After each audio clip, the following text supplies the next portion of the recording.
நாட்டு வல்லார கீரையை கடையில் சொல்லி வச்சு பார்க்கறதுக்குள்ள போதும்னு ஆயிடுச்சுங்க. ரொம்ப அரிய வகையான கீரை இந்த நாட்டு வல்லார. ஸ்கூல் படிக்கும் போதெல்லாம் ஞாபக சக்தி அதிகமாக இருக்கணும்னு ₹1 வல்லார சாக்லேட் விற்கும். அப்படி சாப்பிடாம இப்படி ராவா செஞ்சு சாப்பிட்றது நல்லது. வல்லார கீரையை நல்லா தண்ணியில் அலசி இது போல் காய வச்சு சிறகா எடுத்து வச்சுக்கணும். இந்த பக்குவத்தில் இருக்கணும். இப்போ ஒரு பாத்திரத்தில் பாந்தாம், முந்திரி இதெல்லாம் நல்லா வறுப்பட்டு எடுத்துக்கணும். நல்ல புரதச்சத்து கூடவே வேர்க்கடலையும் உப்பு கடலையும் சரி பங்கு எடுத்து இதுவுமே வறுத்துக்கிறோம்.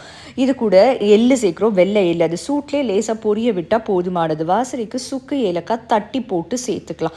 அந்த சூட்லேயே இந்த கீரை கொஞ்ச நேரம் போட்டிங்கன்னா இன்னும் நல்லா கிறிஸ்பி ஆகிடும். இது இருக்கட்டும். நல்லா ஆற விட்டு மிக்ஸி ஜாரில் போட்டுக்கோங்க. பேட்சாக போடுங்க, இல்லைனா அங்கங்கே திட்டுப்பாக இருக்கும்.